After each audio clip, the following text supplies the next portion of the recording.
Assalamualaikum warahmatullahi wabarakatuh.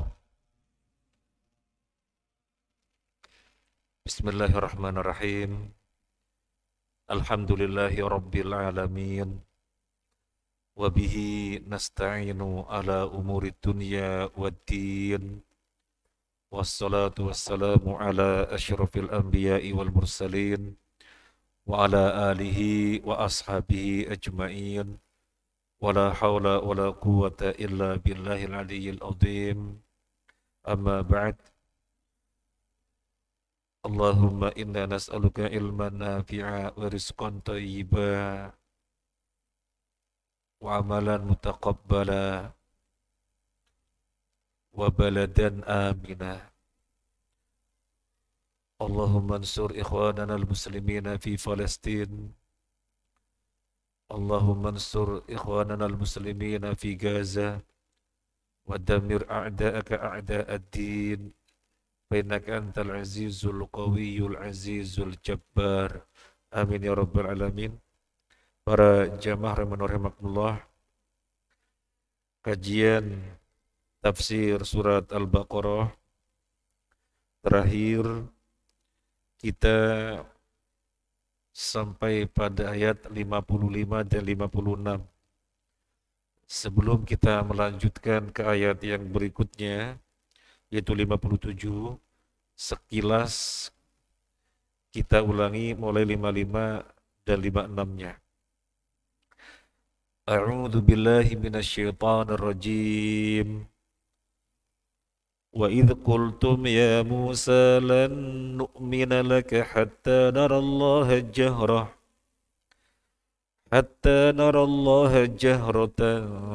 فأخذتكم الصاعقة وأنتم تنظرون ثم بعثناكم من بعد موتكم لعلكم تشكرون وإذ قلتم, dan ingatlah ketika kalian mengatakan,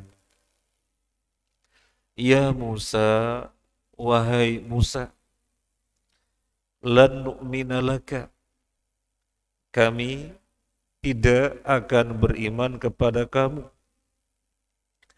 hatta narallaha jahratan, sehingga kami melihat Allah dengan jelas, dengan gamblang, dengan nyata. Fa'akhadatkumus sa'iqatu, maka kalian ditimpa suara yang sangat keras sekali.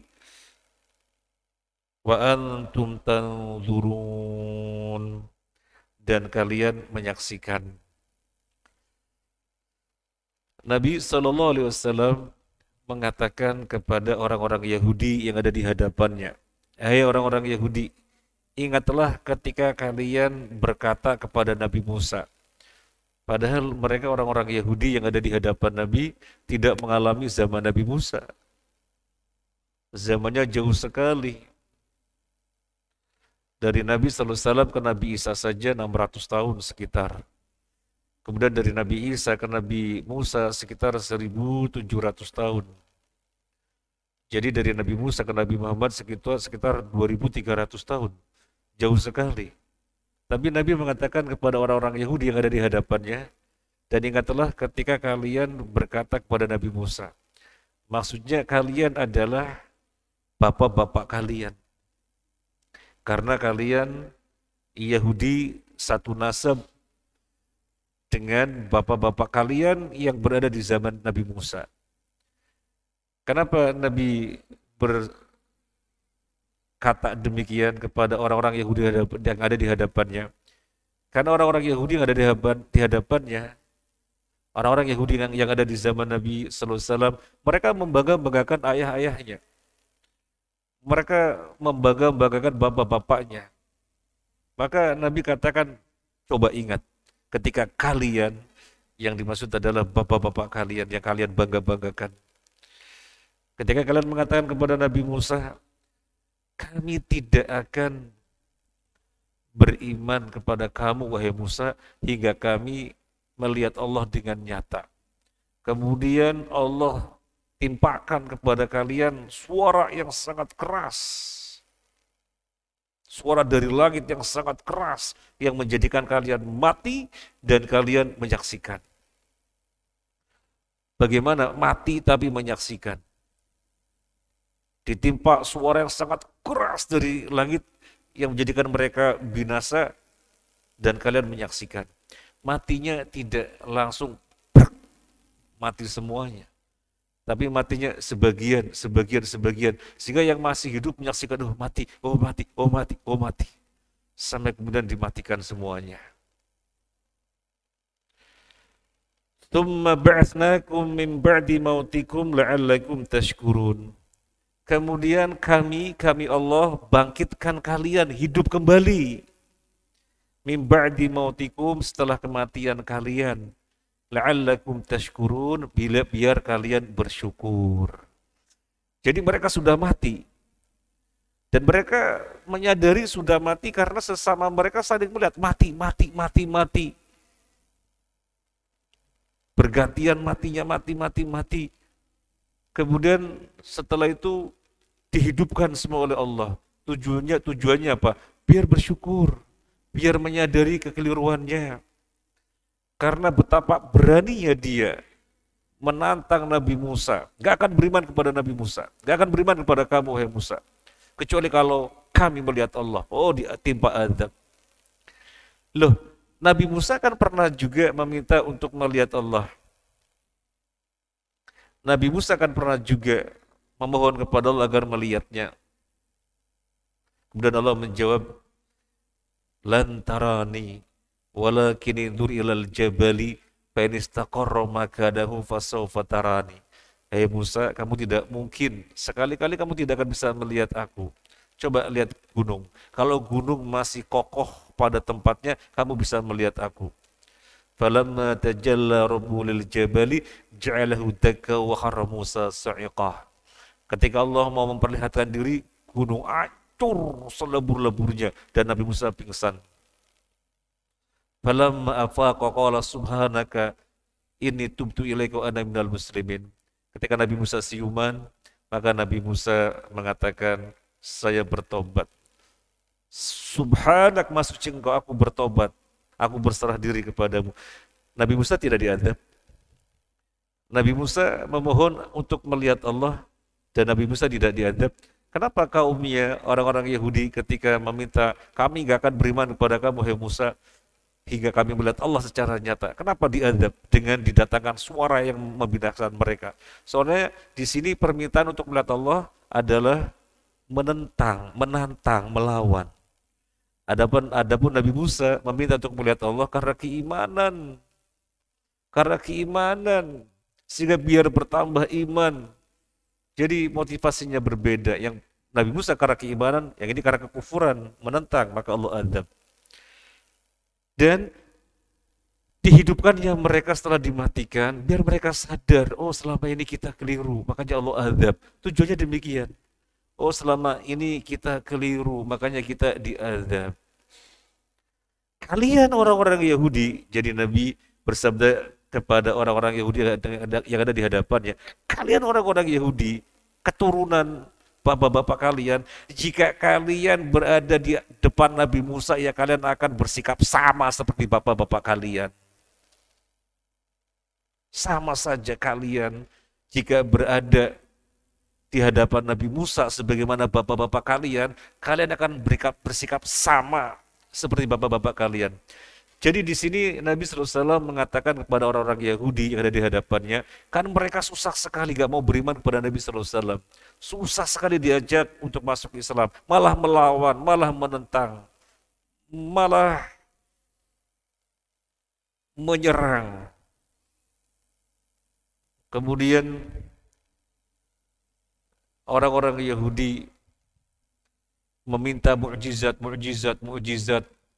sebagaimana Nabi Musa ada mukjizat. Sami mawon. Seandainya kami tunjukkan mukjizat, biidznillah, kalian juga tidak akan beriman. Bapak-bapak kalian itu loh, menentang Nabi Musa. Kalian sama saja seperti bapak-bapak kalian. Baik, itu terakhir yang kita bahas pada pertemuan yang lalu. Sekarang kita lanjutkan. Di dalam Al-Quran ada beberapa ayat yang menginformasikan kepada kita wujudnya sudah mati di dunia dan Allah hidupkan ketika masih di dunia pula. Yang pertama mana? Ini yang pertama. Mereka sudah Allah matikan, mati. Hilang nyawanya, sudah mati. Dan masih di dunia pula Allah hidupkan. Ini yang pertama. Kemudian yang kedua adalah kisah sapi pada zaman Nabi Musa juga. Jadi ketika ada mayat tergeletak di tengah jalan, siapa yang membunuh? Nggak ada yang tahu, misterius siapa pembunuhnya. Dan kedua kampung hampir saja berperang karena saling tuduh siapa yang membunuh.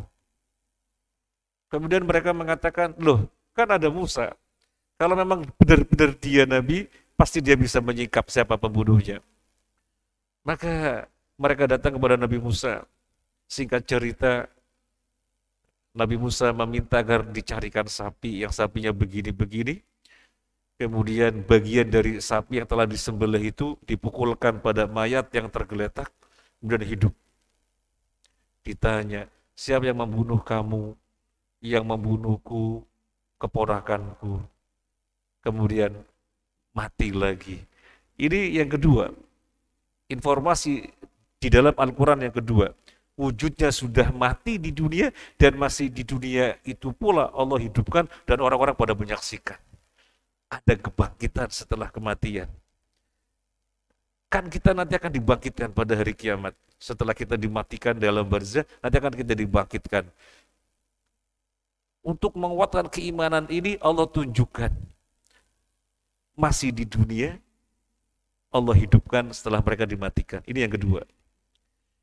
Yang ketiga, firman Allah, alam tara ilal ladzina kharaju min diyarihim wa hum ulufun hadaral maut faqala lahumullahu mutu thumma ahyahum.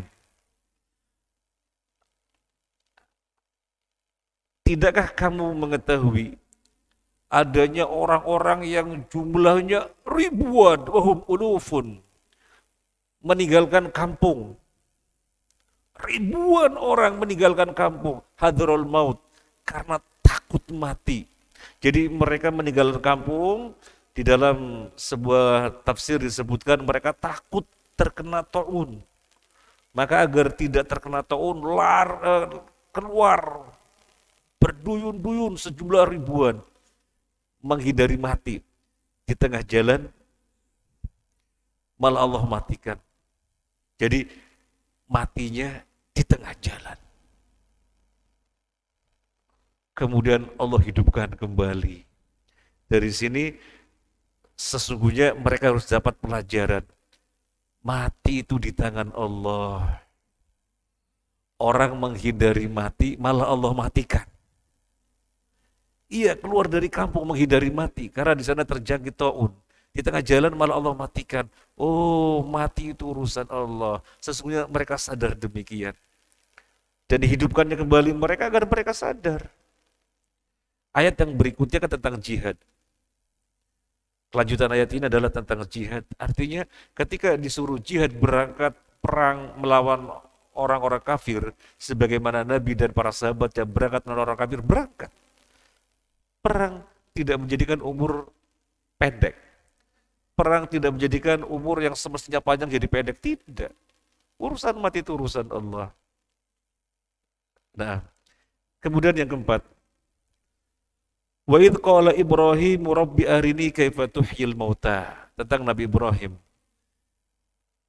Wa idh qala Ibrahim rabbi arini kaifa tuhyil mauta. Qala wa lam tu'min qala bala. Walakin liyatma'inna qalbi.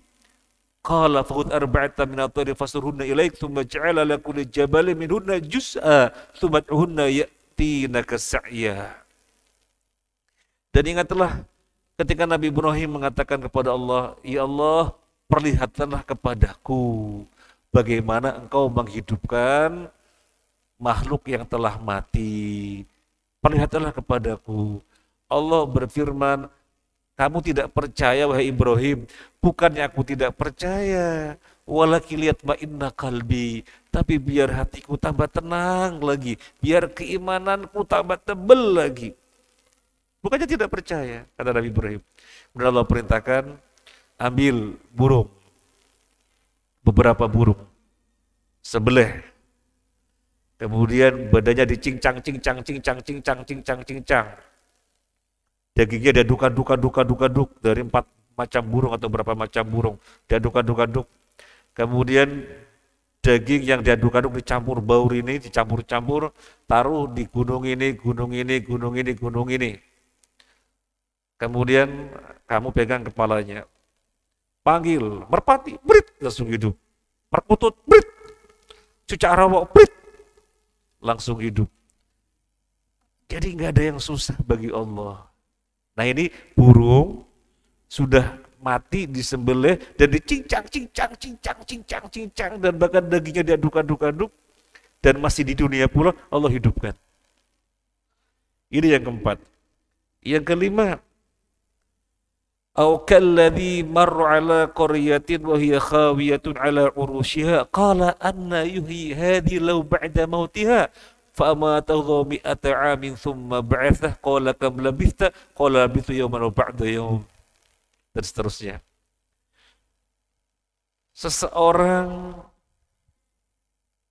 yang berada di kampung yang mati ini kampung gak ada kehidupan. Tapi tapak bekas-bekasnya sebelumnya ada kehidupan, di mana atap-atapnya semuanya roboh merata dengan tanah. Maka seseorang ini di dalam tafsirnya dia adalah Nabi Uzair. Allah alam, salah satu tafsir menyatakan dia Nabi Uzair. Allah alam. Yang jelas seseorang. Dia mengatakan, ya Allah, bagaimana engkau menghidupkan kampung yang mati seperti ini menjadi ada kehidupan? Dia barusan ngomong begitu, malah Allah matikan. Dimatikan selama berapa lama? 100 tahun. Dimatikan selama 100 tahun. Kemudian dihidupkan, setelah 100 tahun dihidupkan. Dia ditanya, berapa lama kamu di sini? Ya, paling baru sehari atau setengah hari. Padahal sudah 100 tahun. Padahal sudah mati 100 tahun. Tapi dia menjawab, ya paling baru sehari atau setengah hari. Kemudian dia disuruh melihat makanannya 100 tahun yang lalu masih utuh. Makanannya 100 tahun yang lalu masih utuh, belum basi sama sekali, tetapi keledainya yang jadi tunggangan sudah jadi tulang belulang dan sangat rapuh, yang menunjukkan sudah mati sangat lama. Kemudian disuruh memperhatikan keledai yang sudah jadi tulang belulang dan sangat rapuh yang menunjukkan matinya sudah sangat lama. Dia memperhatikan, Allah susun kembali tulangnya. Kemudian Allah datangkan kulitnya, hidup. Itu jawabannya. Gak ada yang susah bagi Allah untuk menghidupkan sesuatu yang mati. Dan ini masih di dunia. Keledai mati dan masih di dunia. Dan masih keledai mati dan masih di dunia pula Allah hidupkan. Maka ini bukti yang orang menyaksikan langsung bahwasanya nanti setelah manusia seluruhnya mati akan dihidupkan kembali. Orang seharusnya bertambah iman ketika melihat bukti-bukti yang nyata. Yang 5 macam tadi masih di dunia dan Allah hidupkan. Masih di dunia. Baik. Kemudian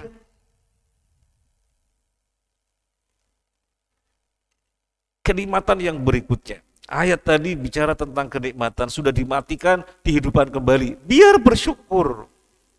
Orang baik bagaimana Allah kepada kalian, wahai orang-orang Yahudi. Orang baik bagaimana? Kalian durhaka kepada Nabiullah, kalian menentang melawan Nabiullah, sampai Allah adab kalian dan kalian masih dihidupkan kembali, diberi kesempatan untuk bertobat. Nikmat yang sangat besar dari Allah yang diberikan kepada kalian. Yang berikutnya masih berbicara tentang kenikmatan yang Allah berikan kepada orang-orang Yahudi, ayat 57. وَظَلَّلْنَا عَلَيْكُمُ الْغَمَامَ وَأَنزَلْنَا عَلَيْكُمُ الْمَنَّ وَالسَّلْوَىٰ كُلُوا مِن طَيِّبَاتِ مَا رَزَقْنَاكُمْ وَمَا ظَلَمُونَا وَلَكِن كَانُوا أَنفُسَهُمْ يَظْلِمُونَ وَظَلَّلْنَا dan kami naungkan alaikum kalian al-ghamama awan wa anzalna alaikum dan kami turunkan untuk kalian al-manna wassalwa makanan al-manna wassalwa jenis makanan kulu min thayyibati ma razaqnakum makanlah oleh kalian yang baik-baik apa yang telah kami rizkikan kepada kalian. Wa ma zalamuna dan mereka tidak pernah berbuat zalim kepada kami walakin kanu anfusahum yadzlimun tetapi mereka terhadap diri mereka lah berbuat zalim. Ini kenikmatan yang lainnya.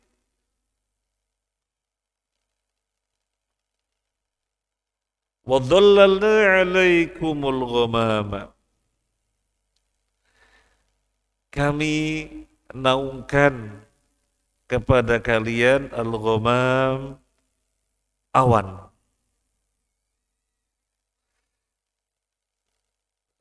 Bagaimana tafsirnya?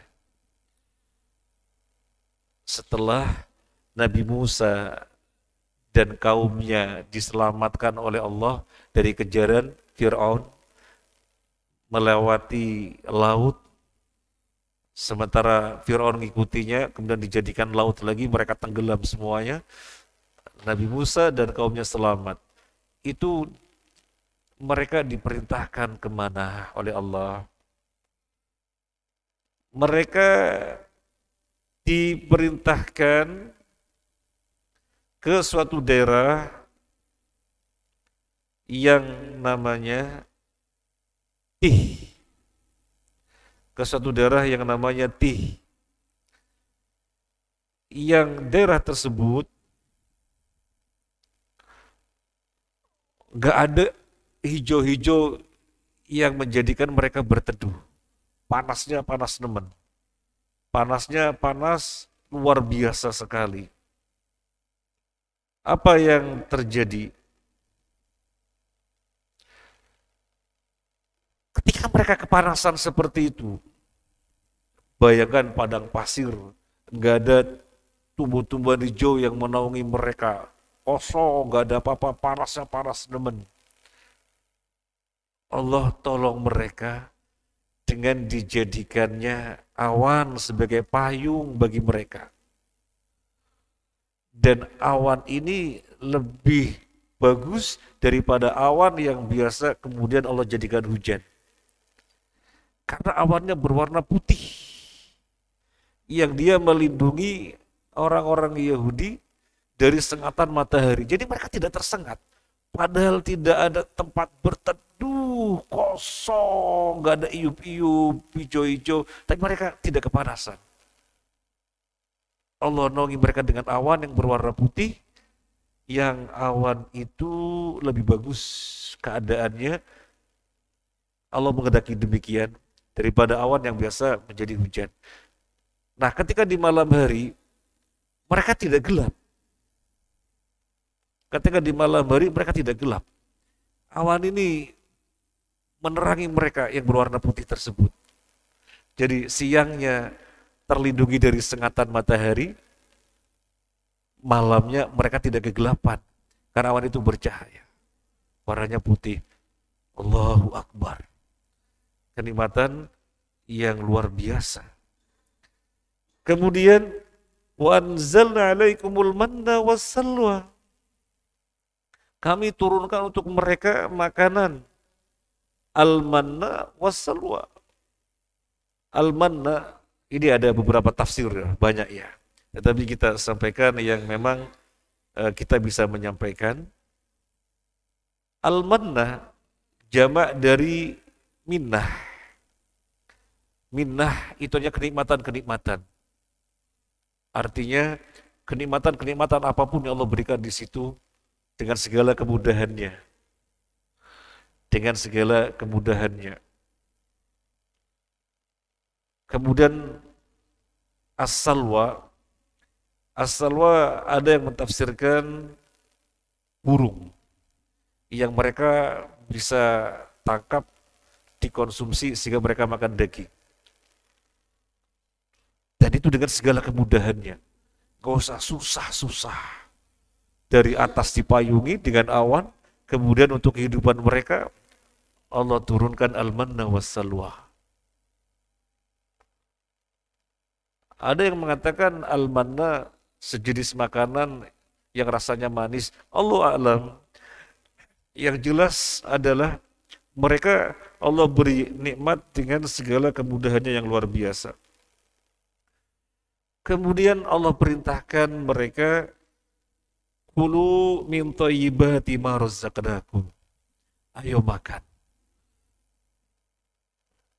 yang baik-baik yang telah kami rizkikan kepada kalian. Ini rizki dari Allah. Kami berikan kepada kalian, ayo makan yang baik-baik. Loh, apakah ini tidak baik? Baik. Tetapi sesuatu yang baik menjadi tidak baik ketika berlebih-lebihan, ketika tabdir, mubadir. Jadi ayo makan yang baik-baik dari yang kami rizkikan kepada kalian. Wa ma dzalamuna. Mereka tidaklah berbuat zalim kepada kami, kata Allah. Walakin dzalamu anfusahum. Tetapi mereka berbuat zalim pada dirinya sendiri. Artinya apa? Mereka tidak nurutin apa yang diperintahkan oleh Nabiullah Musa alaihissalam dengan peraturan-peraturan yang sesungguhnya peraturan Allah, dengan ketentuan-ketentuan yang sesuai syariat Allah. Mereka tidak patuh, tidak mau. Melawan Allah, melawan nabinya berarti melawan Allah. Tetapi kata Allah, wa ma dzalamuna. Mereka tidak menzalimi kami, kata Allah. Padahal nyata-nyata menzalimi Allah. Syarat-syarat Allah direndahkan. Ketentuan-ketentuan Allah disingkirkan. Nabinya dilawan, ditentang. Padahal mereka menzalimi Allah. Tapi kata Allah, wa ma dzalamuna. Mereka tidak menzalimi kami. Walakin akan tetapi kanu anfusahum yadzlimun, mereka terhadap diri mereka lah menzalimi. Mereka kepada diri mereka lah berbuat zalim. Maksudnya bagaimana? Iya. Penzaliman apapun yang mereka lakukan tidak akan menjadikan kebesaran Allah turun.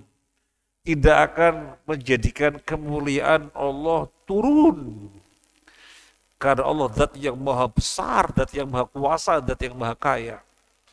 Sebagaimana seandainya mereka berbuat ketaatan dengan ketaatan yang puncak, tidak lantas menjadikan maha besarnya Allah bertambah. Tidak lantas menjadikan maha kuasanya Allah bertambah. Tidak akan. Allah sudah maha kuasa, keberadaannya secara zat, secara perbuatan, secara sifat apapun, Allah maha besar, Allah maha kaya. Maka ketika mereka berbuat zalim, sesungguhnya menzalimi diri mereka sendiri. Sesungguhnya mereka menzalimi diri mereka sendiri. Bukan menzalimi Allah. Karena Allah tidak berkurang kemuliaannya dengan kedoliman, kemaksiatan mereka. Yang lalu sudah kita sampaikan, tidak mengapa kita sampaikan lagi, bagaimana kita memahami bahwasanya mereka tidak mendolimi Allah, tapi mendolimi diri mereka sendiri. Iya, karena mereka membinasakan dirinya sendiri. Begini, fitrahnya manusia itu diciptakan bagaimana? Fitrahnya manusia itu diciptakan untuk menghambakan diri kepada Allah. Itu fitrahnya. Allah sebutkan di dalam Al-Quran, fitratallah faqim wajhaka lidini hanifa fitratallahi allati fataran nasa 'alaiha. Hadapkanlah wajahmu secara lurus. Faqim wajhaka lidini hanifa. Hadapkanlah wajahmu di dalam beragama secara hanif. Kalau diterjemahkan secara lurus, secara hanif. Apa hanif? Fitratallahi allati fataran nasa 'alaiha. Itulah fitrah Allah yang Allah fitrahkan pada manusia. Jadi manusia diciptakan dengan fitrah hanif. Lurus, tunduk, patuh, taat, mentauhidkan Allah Ta'ala. Itu fitrah manusia. Orang kalau keluar dari fitrahnya binasa. Karena apapun yang keluar dari fitrahnya pasti celaka, pasti binasa. Fitrahnya ayam di daratan. Kalau ditaruh di dalam air, mati. Fitrahnya ikan di dalam air. Kalau dia dikeluarkan, ditaruh di daratan, mati. Fitrahnya orang kalau haus, minum. Kalau dia keluar dari fitrahnya tidak minum, celaka. Fitrahnya orang kalau lapar itu makan. Kalau dia tidak sesuai dengan fitrahnya nggak mau makan, ya mati. Jadi orang itu dan apapun harus sesuai dengan fitrahnya. Nah, fitrahnya manusia itu menghambakan diri, tunduk patuh, taat, mentauhidkan Allah. Lu kok menentang Allah? Berarti sesungguhnya mendolimi diri sendiri karena membinasakan dirinya sendiri. Maka Allah berfirman, wa ma dzalamuna. Mereka tidak mendolimi kami. Tidak nurut, padahal diberi kenikmatan-kenikmatan yang sedemikian rupa. Dari mulai ayat yang di atasnya saja, tidak ke atasnya lagi. Dari mulai ayat yang di atasnya saja, sudah diadab dengan didatangkan suara yang membinasakan mereka, kemudian masih dihidupkan biar bertobat. Sudah begitu dikasih naungan awan yang menjadikan mereka berteduh ketika gak ada apa-apa, gak ada pepohonan. Dan malamnya awan ini juga terang, sehingga mereka tidak kegelapan.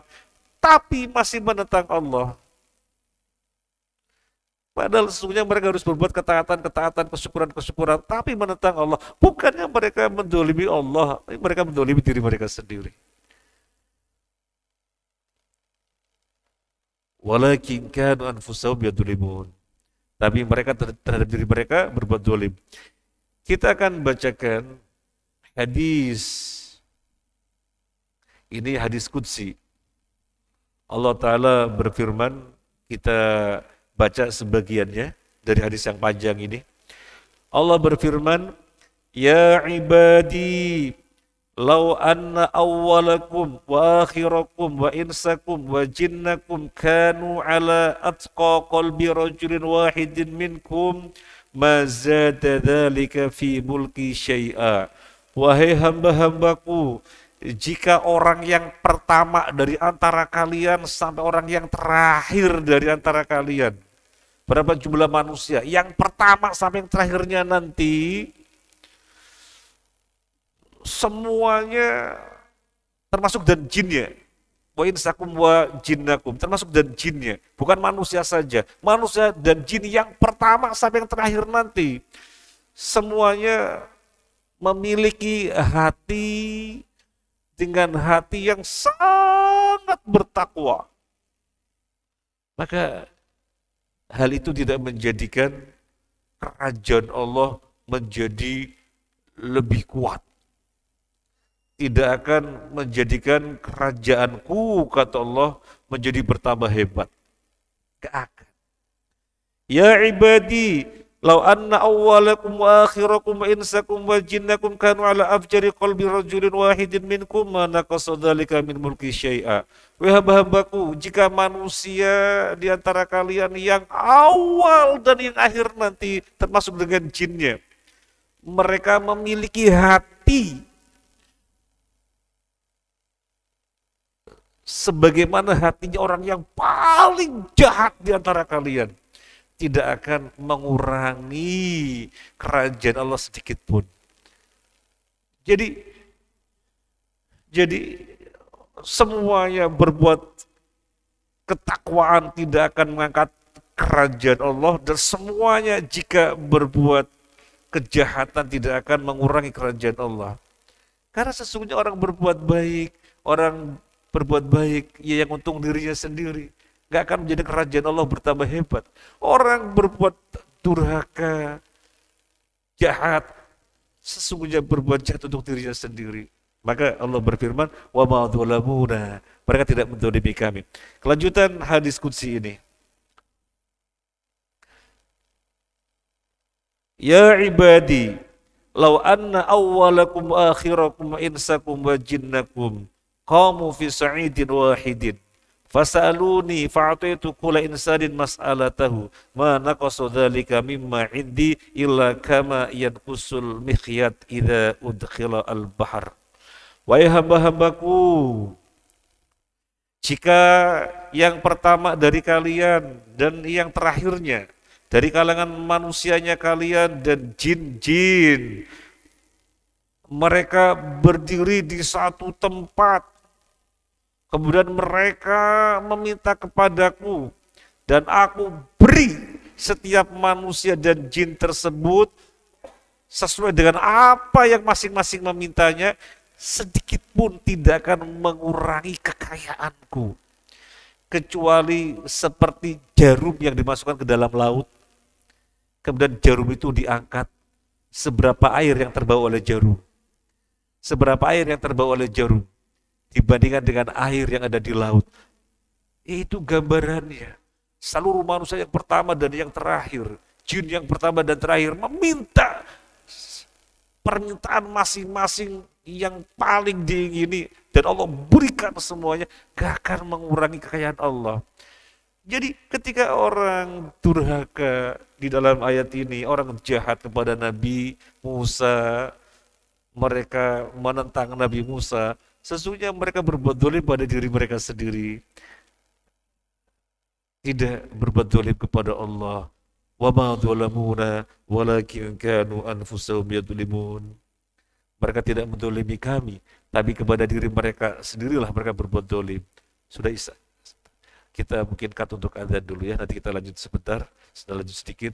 Wassalamualaikum Muhammadin wa ala alihi wasallam ajmain walhamdulillahirabbil alamin.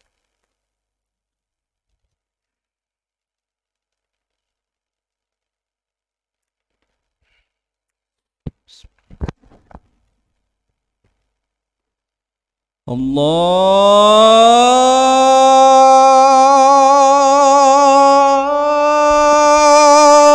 Akbar, Allahu Akbar, Allahu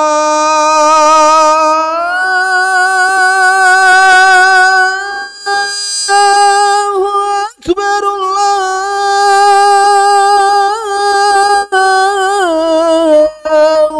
Akbar.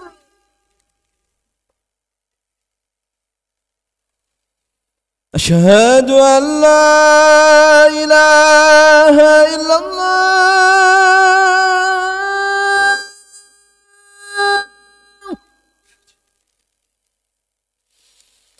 أشهد أن لا إله إلا الله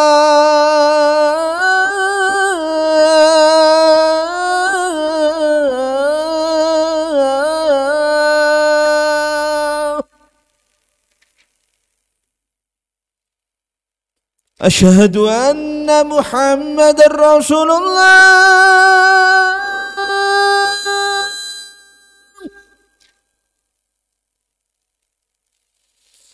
أشهد أن محمد رسول الله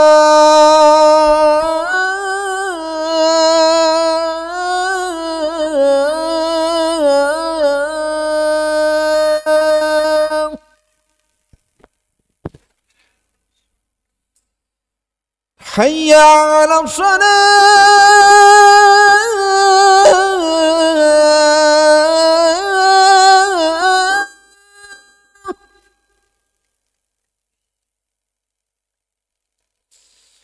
حي على الصلاة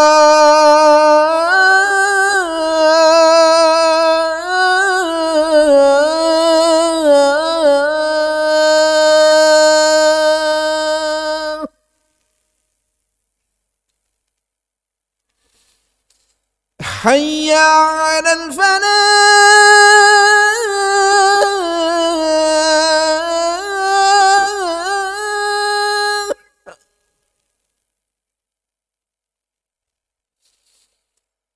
حي على الفلاح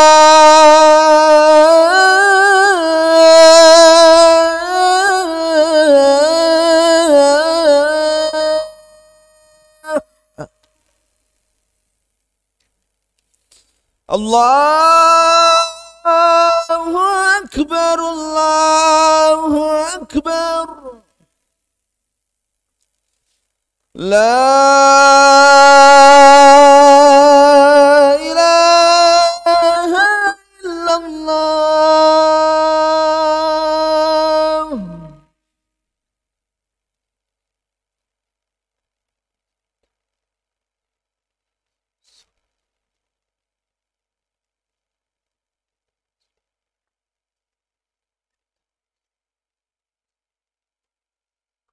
Bismillah, walhamdulillah, wassalatu wassalamu ala rasulillah, wa ala alihi wa ashabihi wa mawalah, wa la hawla wa la quwata illa billah. Allahumma ansur ikhwanana al-muslimina fi Palestin, Allahumma ansur ikhwanana al-muslimina fi Gaza, ودمر أعداءك أعداء الدين يا رب العالمين آمين يا رب العالمين. Ma'asyiral muslimin rahimakumullah. Sekarang kita lanjutkan ayat yang berikutnya 58. A'udzu billahi minasyaitonir rajim. وَإِذْ قُلْنَا ادْخُلُوا هَذِهِ الْقَرْيَةَ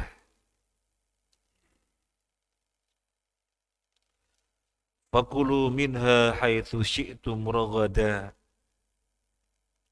وَادْخُلُوا الْبَابَ سُجَّدًا وَقُولُوا حِطَّةٌ نَغْفِرْ لَكُمْ خَطَايَاكُمْ وَسَنَزِيدُ الْمُحْسِنِينَ. وَإِذْ قُلْنَا, dan ingatlah ketika kami berkata, udkhulu hadhil qaryah, masuklah kalian ke dalam kampung ini, fakulu, dan makanlah oleh kalian minha, darinya, dari kampung tersebut, haitsu syi'tum, terserah kalian, ragada, dengan enak, nyaman. Wadkhulul baba, dan masuklah kalian melalui pintunya, sujada, dalam keadaan sujud. Waqulu, dan ucapkanlah, hittah, ampunilah aku. Naghfir lakum khotoyakum, niscaya kami ampuni untuk kalian kesalahan-kesalahan kalian yang telah berlalu.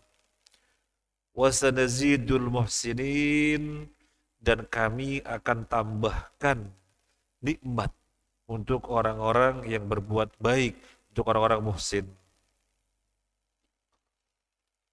Nabi Musa alaihissalatu wassalam ketika berada di Tih yang tadi kita sampaikan, dinaungi dengan awan, mendapatkan manna dan salwa, kaumnya kangen dengan kampungnya. Kampungnya apa? Baitul Maqdis. Jadi yang dimaksud di sini Al-Qaryah adalah Baitul Maqdis. Dan ingatlah ketika kami katakan, masuklah kalian ke kampung ini, maksudnya itu adalah Baitul Maqdis, dan makan di dalamnya dengan nyaman. Nanti ketika masuk dalam keadaan sujud dan minta ampun kepada Allah, niscaya Allah akan memberikan tambahan kenikmatan untuk orang-orang yang berbuat baik. Tapi apa yang terjadi pada kaumnya Nabi Musa? Kaumnya Nabi Musa tidak mau. Kaumnya Nabi Musa tidak mau. Kenapa? Karena di dalam Baitul Maqdis itu terdapat orang-orang raksasa, orang-orang Amalikoh, sisa-sisa kaum Ad yang orangnya gede-gede, yang orangnya gede-gede, gunung dipahat. Jadi mereka tidak mau masuk. Enggak, kami nggak mau masuk. Ternyata orangnya besar-besar di dalamnya. Insya Allah yang akan datang kita bacakan lebih rinci lagi. Kita secara global dulu. Allah a'lam, Allah a'lam. Bapak Ibu yang pernah ke Petra. Petra itu di Yordania. Yordania dengan Palestina kan sesungguhnya satu wilayah, Syam namanya ketika itu. Di Petra itu ada gunung-gunung yang dipahat sedemikian rupa. Kita kalau mikir dengan akal kita, gimana gunung itu dipahat? Gimana gunung setinggi itu dipahat? Dan membentuk seperti pintu istana. Itu pepatuan gunung-gunung batu. Ya bisa jadi barangkali itu sisa-sisa yang dilakukan oleh kaum Ad. Ya jelas di dalam Al-Quran Allah menginformasikan kaum Ad orangnya gede-gede sampai gunung dipahatkan begitu. Nah, di dalam Baitul Maqdis terdapat Amalikoh, orangnya gede-gede. Maka mereka tidak mau masuk. Gak mau, kami gak mau masuk. Di sana orangnya gede-gede gak mau. Masuk kalian, masuk. Jadi urusannya udah urusan Allah. Allah yang memberitakan masuk, masuk. Kalau masuk nanti kalian menang. Enggak, kami gak akan masuk. Inna lan nadkhulaha hatta yakhruju minha fa yakhruju minha fa inna dakhilun. Kami gak akan masuk kecuali mereka keluar semuanya. Kalau mereka sudah keluar semuanya baru kami akan masuk. Dan bahkan mereka kurang ajar sekali kepada Nabi Musa. Mereka mengatakan, qalu ya Musa inna lan nadkhulaha abadan ma damu fiha fadhhab anta wa rabbuka faqatila inna hahuna qa'idun. Musa, kami sekali-kali tidak akan mau masuk. Kami sekali-kali tidak akan mau masuk. Kamu saja sama Tuhanmu sana berdua. Kamu saja sama Tuhanmu sana berdua masuk. Kalau kami di sini mau duduk-duduk, kurang ajar sekali. Jadi Bapak Ibu bisa membayangkan bagaimana kurang ajar orang-orang Yahudi. Jadi kenikmatan yang belum lama mereka dapatin, mulai dari diselamatkan ketika dikejar oleh Fir'aun, kemudian sampai ditih, mendapatkan kenikmatan demikian, dinaungi awan, makanan manas wassalwa dengan segala kemudahannya. Kemudian ketika mereka kangen kampung ya Baitul Maqdis, mereka bilang kepada Nabi Musa, maka Nabi Musa berdasarkan wahyu dari Allah, ayo masuk, masuk kalian, kalau masuk nanti kalian dimenangkan. Kalian nanti dimenangkan, masuk saja masuk. Enggak, kami gak akan masuk, di sana orangnya gede-gede, kami gak mampu. Masuk saja, masuk, nanti di pintunya kalian sujud, istighfar, Allah akan tambah kenikmatan. Tetap gak mau, malah ngomongnya seperti tadi, kurang ajar sekali. Jadi Yahudi itu demikian pada zaman Nabi Musa. Udah, kamu aja sana masuk sama Tuhanmu, kalian berdua, kami di sini mau duduk-duduk. Maka Nabi SAW mengkisahkan ini di hadapan orang-orang Yahudi yang di zaman Nabi. Kalian juga seandainya kalian di zaman Nabi Musa, kalian akan seperti ini, seperti bapak-bapak kalian. Sehingga tidak heran ketika saya yang dimaksud Nabi SAW ngajak kalian beriman, kalian tidak mau, gak heran. Bapak-bapak kalian seperti ini. Bapak-bapak kalian seperti ini, alot, wangkot, bolot, kolot. Sama saja kalian keturunannya. Gitu ya. Tafsir ayat 58 ini yang agak lebih lengkap, dilengkapi lagi tentunya dari hadis. Tapi agak lebih lengkap itu di dalam Al-Maidah mulai dari 21 ya. Kalau ada yang sempat buka mushaf bisa dilihat mulai dari 21. Ya qaum idkhulul ardhal muqaddasata allati kataballahu lakum wala tartaddu ala adbarikum fatanqalibu khasirin. Wahai kaumku, masuklah kalian ke dalam bumi yang suci ini, Baitul Maqdis, yang telah Allah tetapkan untuk kalian, dan jangan mundur ke belakang, nanti kalian malah rugi. Apa jawaban mereka, kaumnya Nabi Musa? Qalu ya Musa inna fiha qauman jabbarin wa inna lan nadkhulaha hatta yakhruju minha fa in yakhruju minha fa inna dakhilun. Mereka mengatakan, Musa, di dalamnya ada orang yang kuat-kuat. Kami nggak akan masuk ke dalamnya hingga mereka keluar. Kalau mereka sudah keluar, baru kami mau masuk. Qala rajulani minal ladhina yakhafuna an'ama Allahu alaihim adkhulu alaihimul bab. Fa idza dakhaltumuhu fa innakum ghalibun. Wa 'ala Allahi fatawakkalu in kuntum mu'minin. Berkatalah dua orang dari antara orang-orang yang takut kepada Allah, yang telah Allah beri nikmat kepada keduanya. Apa kata dua orang ini? Ada yang mentafsirkan Nabi Musa dan Nabi Harun. Ada yang mentafsirkan Nabi Yusa dan siapa saya lupa, nanti kita lihat. Tapi kedua tafsir ini tentunya benar. Nanti kita baca lebih rinci insyaAllah. Kedua orang itu mengatakan, udkhulu alaihim, masuk kalian. Udkhulu alaihimul bab, masuk kalian melalui pintunya, hadapi mereka. Fa idza dakhaltumuhu fa innakum ghalibun. Kalau kalian masuk, kalian menang, Allah menangkan.